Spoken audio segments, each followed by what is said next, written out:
When I'm walking down the street. I do want to say to Doni and many of you in this room that over a very long career in this city, all of you have helped me and my colleagues tell the truth and to try to tell. I may not look like you and you me, but Take my hat I'm off. from South Carolina, so I just. What does this event mean to you, Miss Peggy Morris? Oh, my heart. Happy 20th anniversary. My heart is about loving up on my sisters. Do you know what it feels like to have your sisters in the room? Johnny. And dare to be different and unique. I'm gonna be the best me I can be by letting His glory shine through.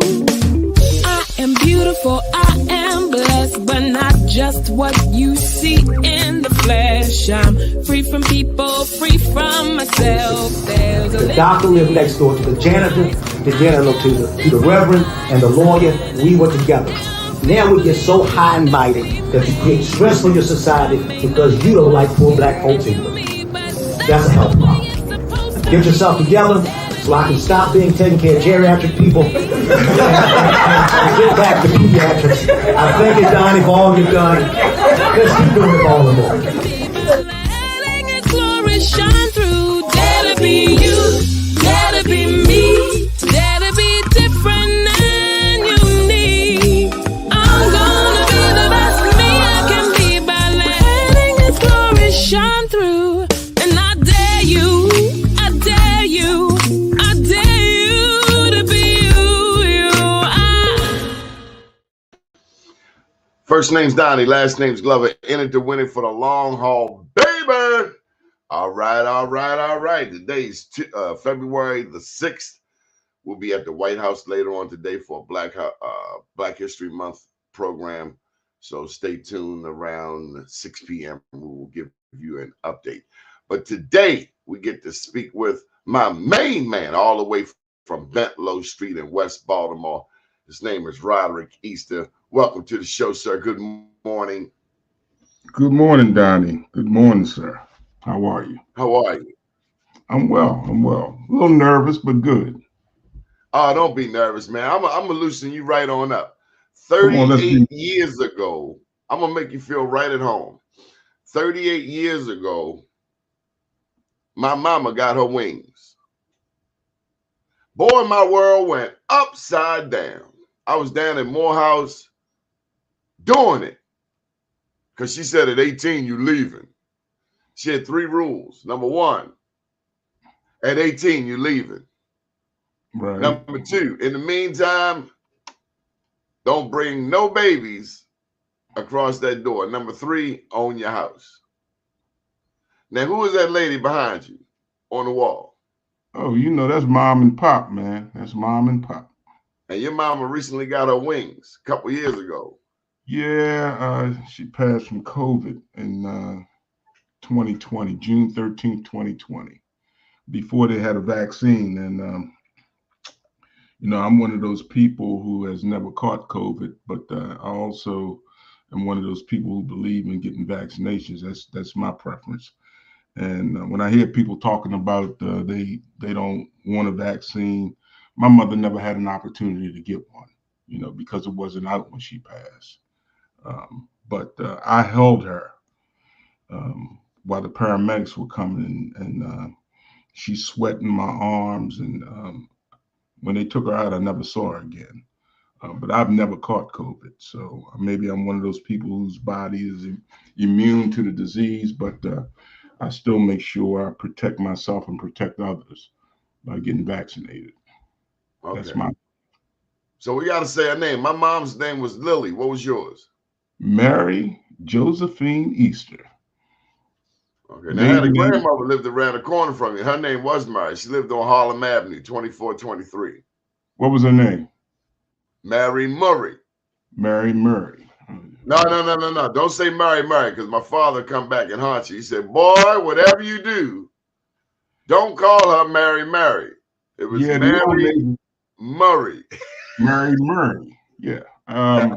That's too close. Well, I got what you're saying. I got what you're saying. You know, the old neighborhood, man, that was special, man. It's things aren't the way they used to be. But What was your favorite day in the old neighborhood? I don't Besides know. the holidays, what was the greatest day on Betlow Street? Sundays. No, man, the greatest day in the year. The greatest day in the year. You know, there was so many great days around there, man. You know, No, man, the day of the James Mosher Parade. well, you know, even before that, Donnie, the James Oh, Mosher that's Parade was right. awesome. But even before that, this is how this community was on Sunday. Because my dad had a '62 Oldsmobile, and before that, he had a 1955 Oldsmobile.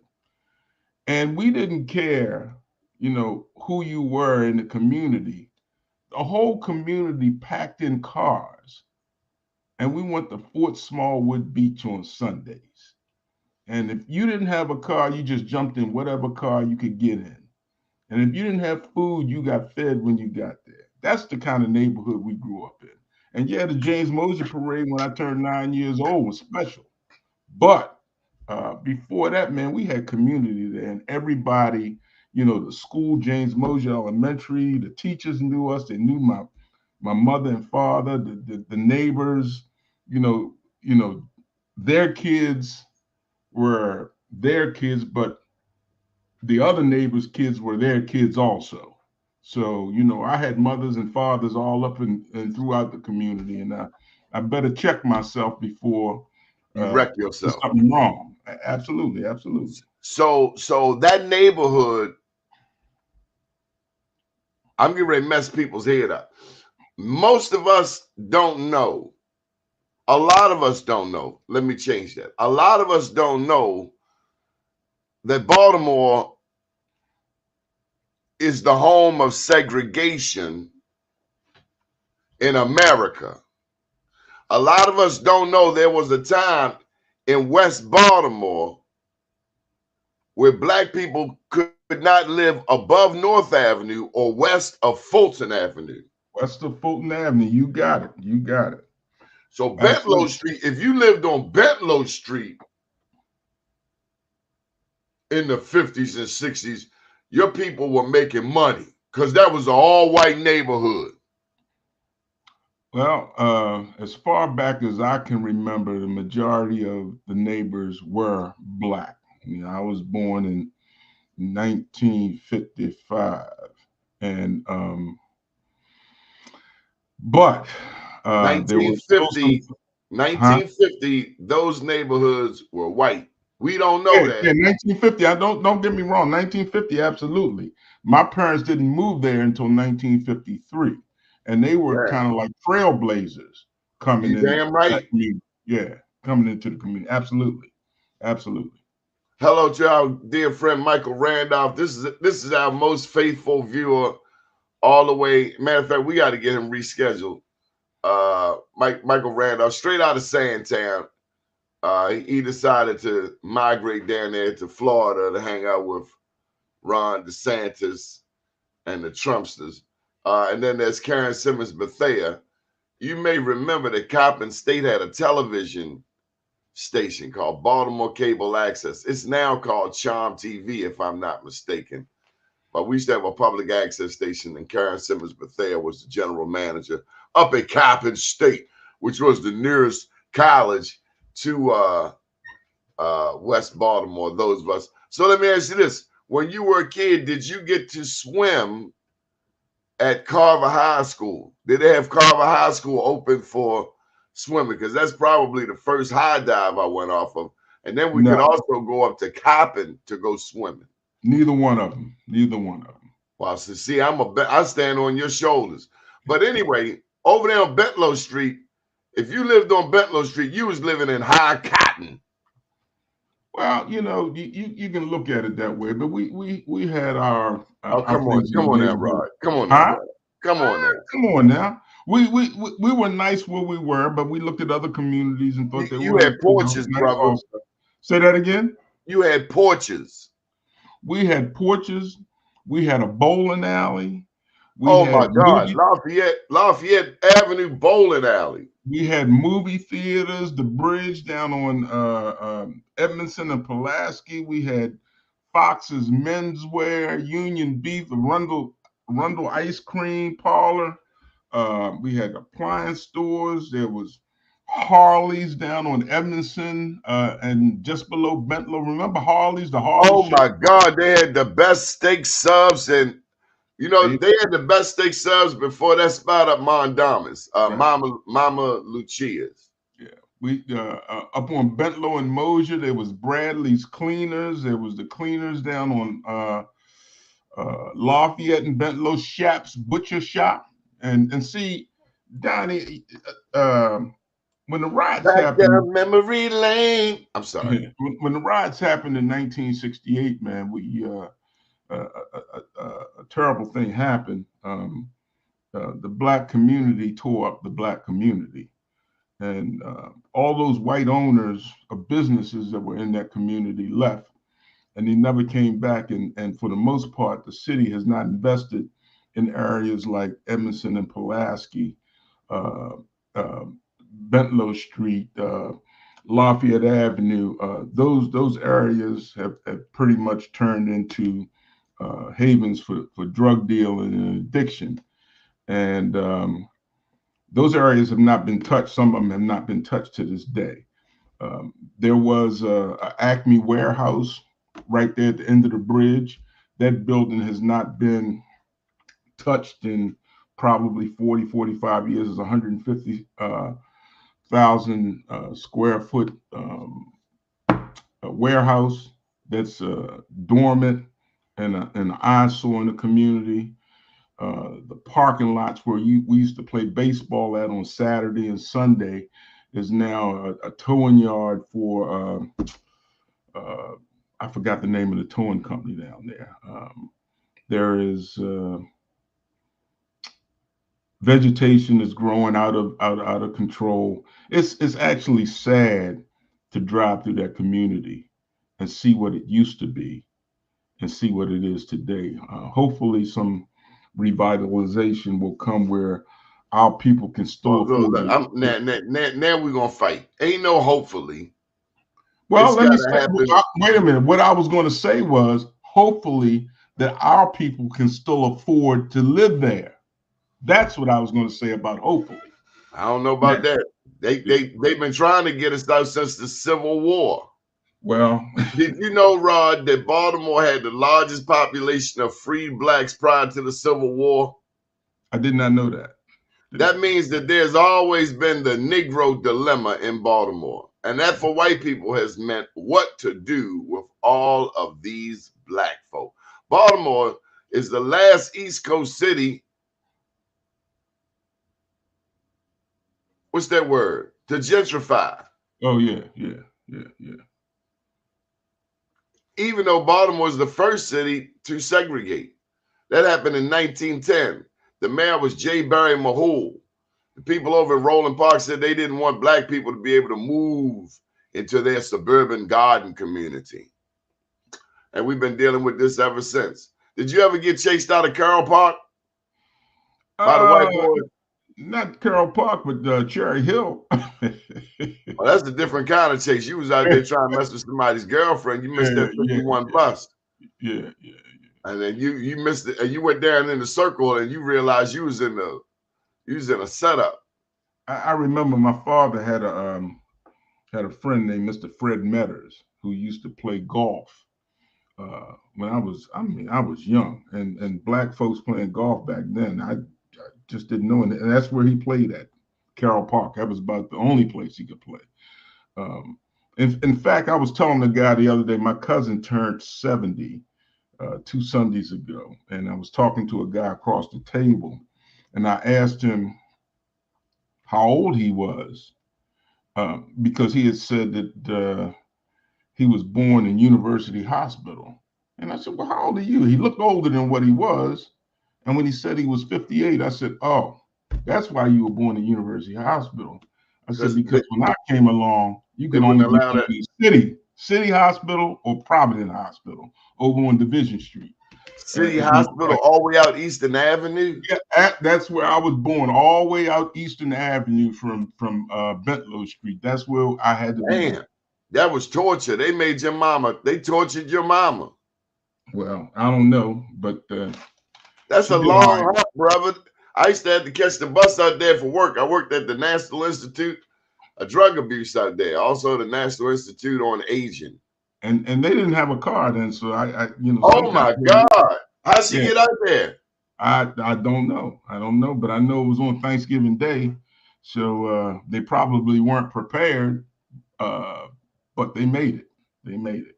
That's where you had to go, City Hospital or Providence Hospital. I was born in Providence. Okay, yeah. On Division Street. That's where it was. Absolutely, absolutely. I remember I broke my ankle years later. I had to go to Providence up Liberty Heights. Man, I laid on that gurney for about 8 hours with a broken ankle. They just looking at me. I'm looking at them. They looking at me. I'm looking at them. Like, you gonna give me a damn cast or something? Right. Yeah. Tell me the significance of James Mosher Baseball. Oh man, it's so. What team did you play for? I played for the championship Mets. We won the championship in 1976. Well, I played for the Yankees from 1965 through 68. Who's that, Coach Neal? No, Frank Taylor. Oh, this was before Coach Neal. Frank Taylor. You know, most of our coaches back then were old Negro Leagues ball players. And one of my coaches, Mr. Tommy Tyree, played in the Negro Leagues. Mr. Simmons played in the Negro League. I remember Mr. Simmons. He had hair like Daddy Grace, didn't he? Yeah. Those guys taught us, strict fundamental baseball. I mean, we really learned how to play baseball. 2 hands, boy, 2 hands. Get down on your knees, block the ball, how you run the bases, touch the inside corner with your left foot, turning the bases. I mean, how you would catch a fly ball. But they also taught us the importance of teamwork and character and respect. Our parents never dropped the kids off as a babysitting tool for them. Our parents actually participated in our growth as ball players and young men. When they had family day at James Mosher, they had a baseball game. They had the mothers from the National League play the mothers of the kids from the American League, and my mother played third base, and she was named Brooks Robinson because she could ball a little bit, man. And it was a great day, man. I mean, I didn't know the parents, the mamas played. My mama wasn't coming down. It wasn't the dad; it was the mothers played, and the daddies were out there too, man. We had mothers and fathers out there. So most of the time, dads were cooking on the grills, and moms were out there playing softball. So it was. Wow. Truth be told, let me tell you something. The moms never got enough credit in my day. Well, they should have let the women run the league, and I'll tell you that too. I'll say that. I don't care who like it. They should let the women run the league. I don't know. I'm still active with the James Mosher Association, a sponsor team, and some of the guys who like JP Grant, he's a big contributor. The other guys that played are still. Doc Cheatham talk a lot of trash. Like he said he was a star player. He said he struck out Kurt Schmoke. Oh, he may have, but that was before my time. Doc is old. And it's like that day of having that parade day, having A.D. Anderson. I mean, the real A.D. Anderson from the Chevrolet with his cowboy hat on. The actual A.D. Anderson used to be in that parade. All the different corporate sponsors that came down Emerson Avenue and turned, and the bands, and I mean a big parade. The mayor.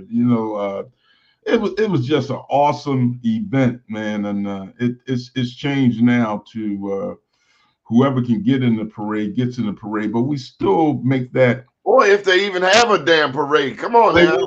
They will have one this year. We've already made a decision and it's already contracted. There will be a James Mosher parade this year. Yeah. You know this cat here, Michael Haney? Oh yeah, from he lives in Florida now, doesn't he? He live around the corner. He be telling people he live in Florida. Does I don't want to break his anonymity, but does he smoke cigars? I don't know. Michael Haney, do you smoke cigars? Yeah. Matter of fact, let's put the link out there. Yeah, so he knows who I am. Yeah. Oh yeah, he's a regular watcher of this show. Yeah. Matter of fact, Michael Haney did the first live broadcast from I'm gonna send it to your email, Michael Haney. He want to talk to you. Okay. He did the first live show from Africa that we have done. We've done I think 3 shows live from Africa, and Michael Haney did the first 2 of them. I think one from, where was he? Was he in Tanzania and Uganda? I think. Michael Haney, check your email, and I'll put it over here just to help you out. But that's what it's all about. As a matter of fact, Michael Haney is a big supporter of this network where we have shows from East Coast to the West Coast. So let's get back to you here, Rod. I want to know what has changed. What happened to us? You talk about the moms and the dads. We 70% single mother household now. What happened to the Black community since you were a child? I don't know what happened to I can't per se say what happened to the Black community because our stories are all very different. I know my mother and father were married for over 65 years. And yeah, and that doesn't happen anymore. You know, a lot of things have changed with women going into the workplace, and you know, sometimes fathers are absent, and you know, mothers a lot of times fathers are absent for whatever reason, whether it's his fault, her fault, both their fault. We have been quick to make I know some really good fathers out here, and I want to give them props while I have an opportunity to. You know, some are really holding it down.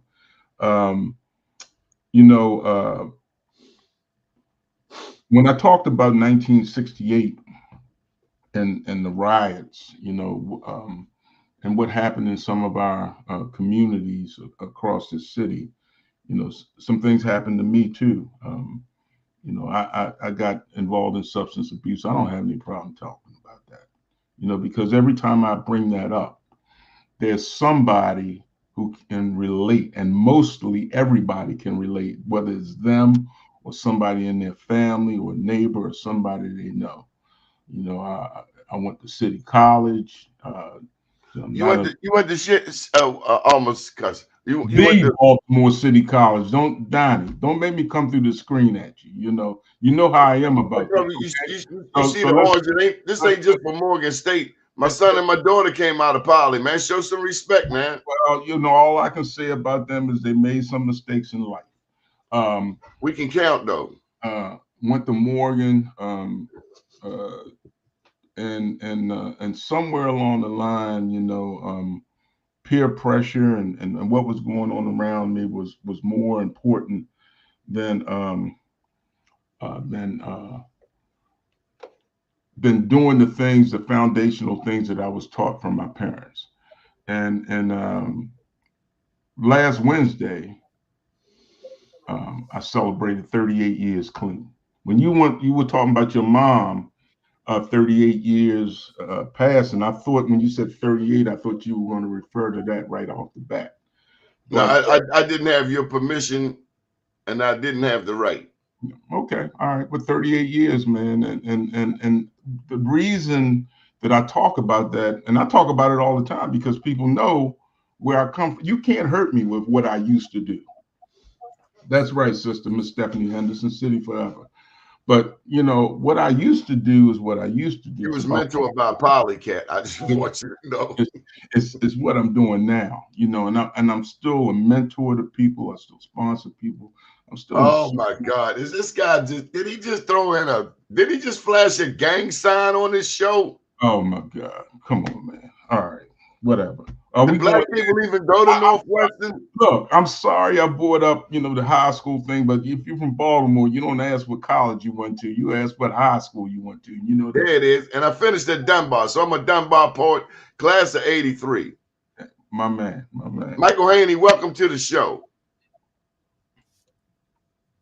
Good to see you, Rod. Last time I saw you with Dean and Ron, man, you and I threatened to get together, man. And I'm listening to your story, and we're more alike than we are different, man. Thank God. Last October, I celebrated 38 years without any drugs or alcohol, man, because we all have a story. It's what we do about after we realize that there's a problem, man. I feel good the fact that since I was 27, I haven't had a drink or a drug, man, and I share it if it's inspiration to somebody else. You see that, Donnie? I brought it up, and here we go right there. Somebody who's sharing about it also, man. That's what we do. And there's so many people out here, and I won't break their anonymity, but there's so many business people who are elected officials, who people who have come through clergy, who have come through our path, who are now productive members of society, man. God has been good to me, man. I can't complain. I cannot complain. Well, what do you think of the city of Baltimore today, Michael Haney? Yeah, I see that. What'd you say, Donnie? So what do you think about the city of Baltimore today? I mean, they got legislation going down that if you have been smoking marijuana in your car, they're debating whether or not the police can pull you over when they smell what the young people call loud. Yeah. Well, my opinion is probably biased because I just feel like marijuana was a gateway drug for me. And when I said in our meetings, not everybody that I know who smokes marijuana turns into be a full-blown addict. But every addict that I know started off smoking marijuana. And if you're willing to take that opportunity with your life or your child, being able to accept that with your child, whether marijuana is going to be good for them or whatever like that. We came up when there was a thing called tough love. You got tough love from your parents and your and neighbors and things of that nature.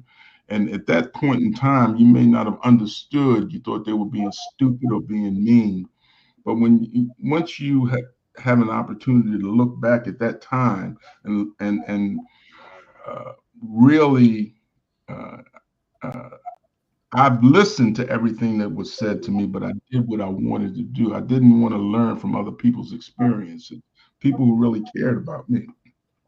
So, thank God I was able to live beyond the horrors of addiction and wake up and some of the things, that I pray for in the morning, Donnie, and I pray about, and I thank God that, that I've got a roof over my head, because Hallelujah. you don't even think about that I can walk down the hallway and turn the water on and it comes on and it's clean. Hallelujah. That I can go to the closet and have a choice of what clothes I'm going to put on. I can Hallelujah. and have a choice of what food I'm going to eat. I can have a choice of going outside and decide which vehicle I'm going to drive. Hallelujah. Those are things that some people take for granted, that some people don't experience. There's still homelessness in this city. There's still addiction going on in this city. There's still children whose parents are addicted, who don't have any direction or hope. And I pray for those kids, man. I pray for my family. I don't know what day that somebody may not make it through the day, and I just thank God for waking up and for the things that I have, because it is not promised. It is just not promised. Looking back at it, man, all the messages were given to me just like we give to these young people now, but it's their choice. I remember saying, my father was stupid. He didn't know what he was talking about. But I guess I'm stupid now. But I do know what I'm talking about, and because I've lived it just like he did. Um, so Baltimore has its challenges, man. When we grew up, the things that we're talking about that we could do, you just can't do it now. If you say something to somebody about their kid, in most cases, you're going to get some flashback, and the kids are disrespectful.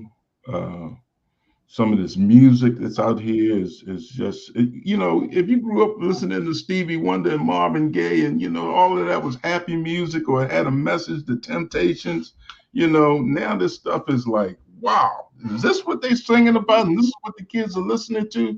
Do they even have a shot with this mess? What gets me are the videos of naked people all on social media. It is nothing. I mean, back in the day, you go sneak into your daddy's magazines, but now, my God, you can't even go online without seeing a naked hind parts. Well, Donnie, even to take that It's further, somebody's grandmother, man. Somebody's grandmother. Her whole backside is out. Well, even in where this starts off at is like if you take a picture of a female now, or a female posts a picture of themselves, they don't post a picture of their face, they post a picture of their backside, and if you say something about it, you out of line. But times have changed, man. I don't know how we get back, We won't be taking her to home to meet mom. in Second Timothy, the Bible talks about these are perilous times, man. And I focus on some of the things that are written that look to be happening, and I don't know. Michael Haney, come on and chime in here. Hey, well, I was listening to Rod talk about marijuana being a great gateway drug, which I have been preaching for years, and the worst thing that we would have done was to pass marijuana legislation, because they say it's a flower, it's this, it's that, but I don't buy into it. Just like Mike Randolph just said, we start off sniffing glue and plastic and paper bags, and we graduated to marijuana. Then it was the hardest substance, man. Marijuana is a destroyer of our community. I don't care what you say. It's addictive to me. It was addictive to me. We just have to, if our city is ever going to succeed, it's going to succeed because of people that you see right here on the screen, and getting our kids understand they have to read. I was looking at 3:00 this morning, a story out of Greenwood, Oklahoma, and this woman was saying, I don't remember anybody in our neighborhood that couldn't read. Here we are in the 21st century, which is the basic premise for anyone being successful. We're not saying graduate school, because I remember Glenwood and all those guys that were gangster in Evanston Village growing up, they always had a Baltimore Sun in the back of their pocket. Mm-hmm. They may not finish high school, but they could read. Maybe it was just a sports section. Maybe it was a help wanted. But if we're ever to get anywhere as a city, every single one of our kids, children, black, white, pink, purple, have got to be able to read, because that's the means of survival. And we aren't there yet. And guess what? It's not Dr. Santalisa's fault. It's not Brandon Scott's fault. It's our fault. When you talk about those kids that Rod mentioned now that have their backside hanging out, etc., guess whose kids those are? Those are my kids and my grandkids. And at some point, I've got to be accountable for what mess we're in, because maybe I did a poor job of raising, and I'm saying I, plurally, when we look at the fact that we handed them the gun, and the gun was a remote control as a distraction because maybe we didn't invest the time, etc. But the only fix that I see is not the mayoral candidate, not the superintendent of public schools. It's how we're going to embrace the issues in our community, economically, educationally, and from a crime and justice perspective, and figure out at the table how we're going to fix it. I'm You know, glad you Mike. mentioned. Let me just jump in here. You alluded to the fact that on May 14th we will be selecting the next mayor of Baltimore. Where are we with that, Michael Haney? Well, I talked to Faru the other day because he'll be on Wake Up Baltimore in a couple of weeks. We've had every mayoral candidate from Wendell Freeman to Yolanda Pulley. Sheila Dixon was on last week. We had Did you Robert have the white lady Wallace. Wendy Bozel? We've had Wendy Bazell, people like Wendy Bazell. We've had everyone but Brandon because he's too arrogant to come in because he's bought and paid for. Ooh. So therefore, he's bought and Ooh. paid for. And I think Farouk, he's bought and paid for. I didn't slip. He's bought and paid for because he was too young to understand the implications. He was too young to understand the implications of what he did when he went out there and, through a sham scam, get that election that they stole from Sheila Dixon. So, maybe Donald Trump has Wow! maybe Donald Trump has some merit to the fact that Oh, elections snap! don't play out. So, it applies You in our call you community as call well. Brandon a Trumpster on top of that, a MAGA. Whoa! Well, the good thing is that this is recordable and played back. So I don't know if I called him a Trumpster. I related You the inferred he was a situation. Trumpster. No, I didn't. I Everyone. inferred that the situation of election fraud isn't necessarily just in white communities. The implications of Hey, election fraud all have to do financially.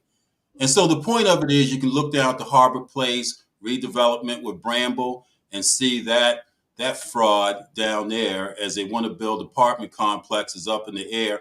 Donald Schaefer would roll over in his grave, who lived in Evanston Village with me, if he saw what they were doing for $1, and then they want the city to buy into this. Well, Let's get real about the let me issue. let me jump in because you brought up two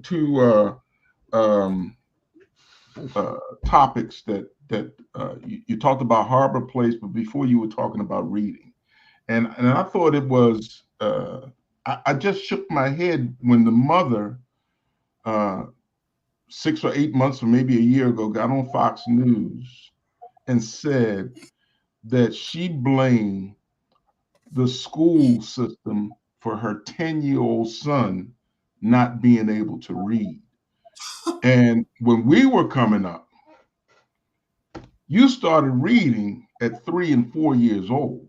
And Before before you got you to school. go outside to play or watch TV or any of that, homework was checked by your parents. So how can a parent that lives in the same household with a child say that they blame someone else not for their 4-year-old child not being able to read, but for their 10-year-old child not being able to? I just shook my head and said, why are they even airing this? Because this is just crazy. that's why Well, I do media, Rod. That's why people I'm committed to media. Let me just get this in, Mike. And that's why we need this outlet, Michael Haney. Let me publicly thank you for your support of this network. We're able to bring on shows from DC, from New York, from Atlanta, from Oakland, from Miami, all of these things so that we can tell our own story. Thank you. And the other thing, when you brought up the developer about Harbor Place, but let's even go deeper than that. The Acme warehouse that I talked about earlier is in the heart of West Baltimore, right off of Lafayette Avenue, just below Bentlow Street, between Bentlow and Payson. 150,000 square foot warehouse. There's no economic development in that community. There is no food. There's a food desert there. People don't have any place to go where they used to it all the time. There was a grocery store right on the other side of Lafayette Avenue Bridge. It's no longer there. There was bowling alleys, beauty salons, cleaners, movie theaters, all those things that I talked about before. Who you talking about? Tyrone's Chicken, ain't you? Before Tyrone's Chicken, it was Shap's Butcher Shop. It was a full-scale butcher shop there. But this developer signed some type of agreement to purchase that property from the city. No bid. And Flanagan, the paving excavator, whatever company that's right there. Was it that P.F. took over Flanagan? Yeah. That took over the space where the food market used to be on Pressman and Monroe, and they have a huge rock pile that's 40 feet, 30, 40 feet high, all the way down behind Bentlow Street. You know where I'm talking about? From Where like Brown's used to be at Brown Supermarket. Yes, from like the 1200 block all the way down to the bridge, almost to the bridge. So that agreement now that Bramble signed is going to be turned over to Flanagan, which they have committed to 10 jobs for the community. 10 jobs, not 100 jobs. And all they're going to do is increase that rock pile further down into that Black community. So let me ask you, Rod, I got to get you on this, on that very note. You work to bring jobs to the Black community. Can we talk about that in there some kind of way? You know, I'm a union guy. So, well, let's say I got a union history. And it's not based on, now it's not just based on union. Any way I can help. How many people have you helped to get a job? Well, I don't know. I always look over the 5, 10, 15? Probably more, much more than that. You know, 1,500? Not that many. I was a trustee on the electricians union and been a 43-year member of the IBEW. I was building trades. And the IBEW endorses mayors. They do. They endorse mayors, but you know, I'm a retiree now, so I don't have any say in what they do. In the come on, once a gangster, always a gangster, Rod. Don't be too modest. Come on, don't put me on the spot like that. You know, some things that they do, I don't agree with. You know, some things they do, I don't agree with. I didn't agree with, you know, their last endorsement, but you know, I have no say in that. But you know, I still seek out young men and women. I actually thought that the building trades should have invested in that warehouse right there that I'm talking about, the old Acme warehouse, and build a pre-apprenticeship training center in the heart of West Baltimore that would not only train people for the apprenticeships, all the apprenticeships, not just the electrical, but also would give people opportunities to get their GED, remedial math, reading comprehension, you know, get people prepared. Because once you know, I know for me, you know, I didn't hang out on the corner all the time. But once I got a job and a career, because this is not just a job, this was a career. I had other things that I needed to do other than hang out on the corner. And a lot of people are hopeless. But once they get a career in construction or whatever other thing that may be of interest to them, they find a way to get away from just hanging out because they have responsibilities to take care of. I mean, you start reaping the benefits of being hey, good morning, Alexis, my man. You start reaping the benefits of having a career path that you can actually see. I mean, if you just stand out there on the corner, hopeless and helpless, man, you just don't know where to go.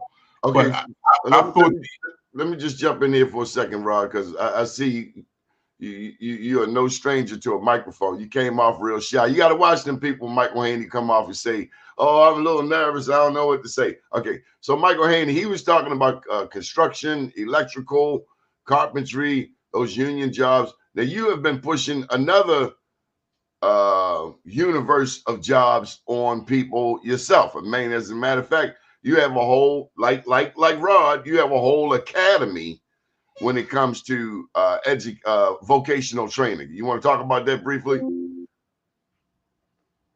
Okay, so the Maryland Center for Hospitality Training, which teaches soft and social skills, which is the foundation for any job, Matter of fact, we've got 60 Baltimoreans in training online right now, and have trained thousands over the years since 2011 when we've been in business. But it's the soft and social skills. I don't care what anyone wants to do if they don't understand how to engage and react to people and understand how to not get a job, but maintain and keep a job, then getting them a job is no big deal. You got to teach people how to engage each other and how to keep a job. And that's what we do at the Maryland Center for Hospitality Training. So to your point, not only hospitality related jobs, and who doesn't want a hospitable person in their environment, not just hotels, but unions and hospitals, etc. Our whole mindset towards education of young people has got to change. Whole mindset. Third and fourth graders should be taught soft and social skills so that they're better prepared to be educated, because now they understand how to engage, how to act in front of people where they may not get it at home. So we have a whole different mindset towards educating people to be self-sustaining and self-supporting through their own contributions. But we do a lot of work. I just want to put this question to both of you. Was Brandon's selling of the BG&E utility, was that something that will come back to haunt him in this election? Oh man, well, Brandon has sold out Baltimore in multitude regard, but I call it ignorance. I think it's ignorance on his part because he was too young to understand the implications of who he slept with, woke up with fleas. Well, he actually woke up with baby charm. So, when you look at what it is that Brandon did for this city, ignorant by giving away Harbor Place, selling the conduit, and maybe these deals were in place before he took office and he had to just roll with it. That's what happens when you don't own anything as a people. We don't own the insurance companies and the banks and the real estate of this city. So therefore, our elected leaders have to cut deals prior to taking office to get elected by dealing with special interests. And okay, that's so what Rod, happens. I'm gonna bring it to you. We got a black governor, we got a black treasurer, we have a black attorney general, we have a black mayor, a black city comptroller, a black city council president, a black speaker of the house, a black state's attorney. What is black people's problems? You got all of the major black political positions sewn up all the way to congressman. We even trying to get a black female U.S. senator in the person of Angela Alsobrooks. Why hasn't this black political power parlayed, transferred, translated into the economic empowerment of black Baltimore, including the Acme Warehouse? It just doesn't seem like we can work together, man, for the common good of us. I just, they call Baltimore Crab Town. And it seems like individuals, to me, are looking out for their individuality instead of working together to get things. It's special interests. I don't know the governor. I think this year is probably going to be the honeymoon. Well, the honeymoon's already over, so he's going to have to deal with some tough stuff. I just feel like we can't keep cherry picking. We gotta attack the real issues like this juvenile crime. I just think it's absurd for someone to say that you're not mentally capable of being responsible for a murder until you're 25 years old or something of that significance. Then somebody is not mentally competent to have a college degree until they're 25 years old, or be a council person until they're 25, or be a business owner until they're 25 years old. That is just absurd to me, some of the stuff that comes out of Annapolis and our elected officials. I do have a quick issue, though, here, Donnie, and I hope it only takes me 2 minutes to deal with it. But I have to step away from the camera for a minute. Hey, well, Rod, I hear you, man. You go ahead and step away because Donnie does this. Matter of fact, Donnie's back now. And to your point, Rod, I am, as you aren't, Rod, and Rod stepping away. I'm not relying on anyone, Donnie, to do anything for me. And that's what's wrong with the Black community. We put all these Black leaders in place who we don't know what deals have been cut in the back doors to get them in place. And then we sit back and wait for them to teach us to read, clean up crime, get us good housing, etc., instead of owning the process as a people. So we leverage all our power away to these individuals like the Brandon Scotts, the Nick Mosby, who, by the way, should absolutely announce today that he's not running because he distorts the credibility of all of us. Let's be honest, man. It's one thing about having our own Black media. I'm not bought and paid for. I support you. You support me. We're not looking for some bank, M&T, whatever, to buy so that they can call you at the end of this show and say, Donnie, why you have Michael Haney open his mouth like that? We'll pull your sponsorship because he told the truth. We're not owned like that. And that's where we have to go as a community, economically, education, where we're not owned, but we own the process. Go back and look at the Greenwood, Black Wall Street tape of those people that lived back there. Maybe the biggest thing that hurt us, you know what the biggest thing that may have hurt us, Donnie? Integration. Integration. Board versus Brown may have been the biggest thing that hurt us. Separate but equal. We're in a better position now to snatch our fair share than we may have been in the 40s to ensure that the resources that we needed in school are there, but that our communities, because we lost tens of thousands of teachers across this country of color who cared and had the heart and had decent jobs when they integrated. They didn't want them working in the white schools. So where'd the teachers go? We never rebuilt that foundation. Separate but equal, what does that look like? The war in the Middle East is all about that. Look at Turkey, Syria, Iraq, Israel, Gaza. What are they fighting over? They're fighting over. Don't forget Iran. They fighting over the Gaza Strip because if they can put a canal straight through the Gaza Strip, then Israel can be filthy rich forever.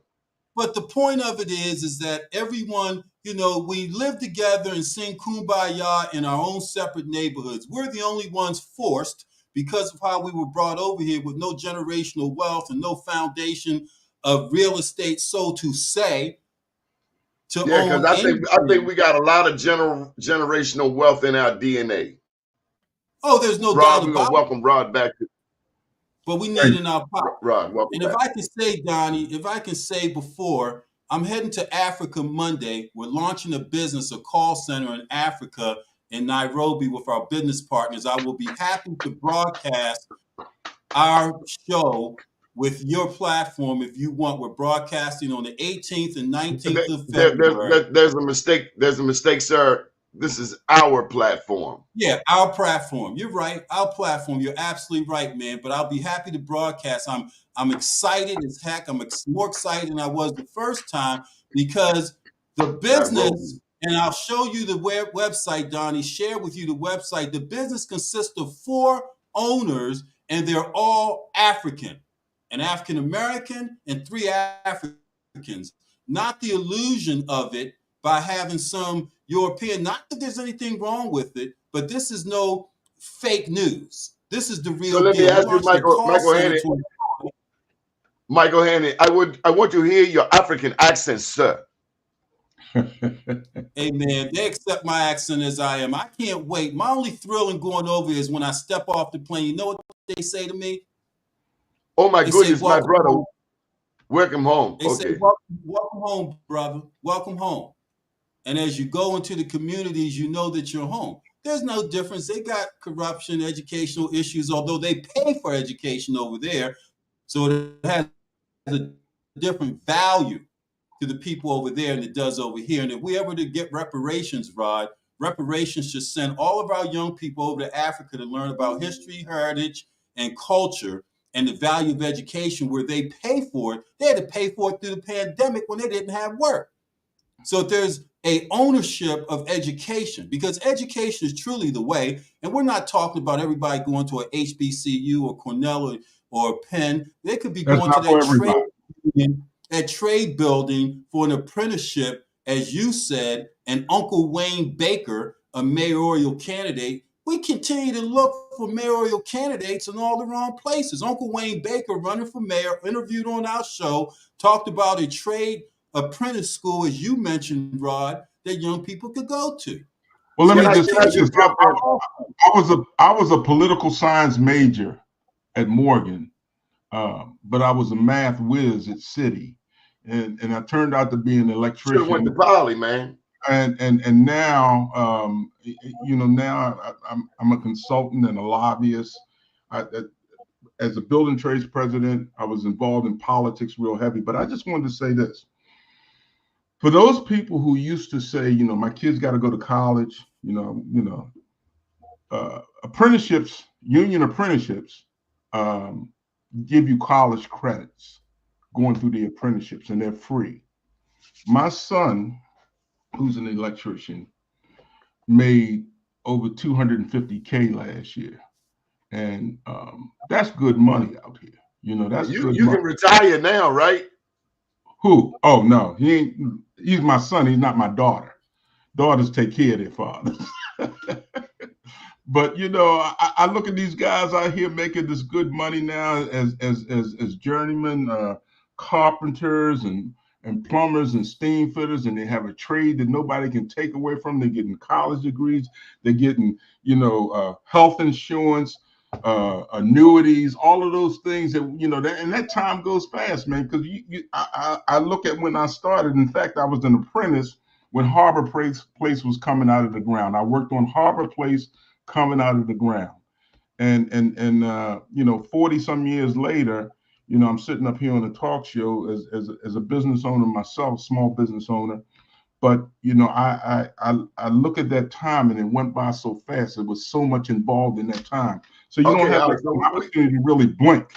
Okay, we only got 3 minutes left. I want to know, does Cuba have the best cigars in the world? Absolutely. Right, Mike? Actually, Rod determined through an authentication process that mines were a fraud. Yeah, I do remember that. It's all about education. It's all about education. So I was educated, and I'm not hiding any fact. Just like Rod said, if I can talk about my addiction, I can definitely talk about being fooled into thinking that a cigar was a perpetrator fraud like I did for many years before I discovered that. All right, second question. What is the first country that you went to? We'll start with you, Michael Haney. First country I went to? Germany, Europe. Rod? Dominican Republic. All right, third question. Your favorite place in the world, Michael Haney? Dominican Republic. Thailand. Wow. Straight out of West Baltimore. Okay. Who had the best? Look, real quickly, Donnie, on my 30th clean anniversary, I was standing on the top of the hotel that the Hangover was filmed at. I was standing on the top of that building, which was the tallest building in Thailand. On that day, January 28th of 2016. And it just all hit me that look how far I've come. I'm halfway around the world on top of the tallest building. That makes you 38 years clean, huh? And I'm clean. 30 years later, man, the tears started rolling down my eyes, man. I was just thinking about how good God. I know the feeling. Yeah. Any final thoughts, gentlemen? Hey, listen, Donnie. Blessings to Rod. Blessings to you. It's been an absolutely great show. It's a blessing that I got a chance to come on here, man. Wish me well. Safe travels to Africa. I'm excited. When one of us win, all of us win. All of us win, man. Amen, and brother. I focus on materialistic value. That's when we win. Hey, Mike, I'm due for a new spear. But also, can you bring me back a blue Masai blanket, blue with a little red in it? You mean a little different than the last one I brought you? Another color? Is that what you're saying? Yeah, blue. My favorite color is blue, so I'd like a blue, mostly blue with a little red. Okay, and I'll bring you back a spear chucker too. No. I need one of them African one of them Nairobi, Kenya necklaces.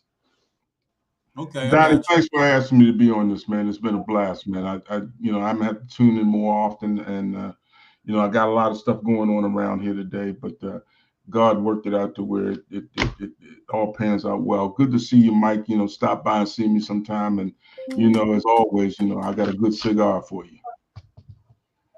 Up to Absolutely. date, down tomorrow. Do your day and everything will follow. Nothing Absolutely. to it A but real to do it. cigar. I got to do it regardless of how I feel. I am somebody. Rod and Michael, thank you for being in my life. Somebody. Go Northwestern. City my forever, brother. brother. City forever. And to that special person out there, good morning, world.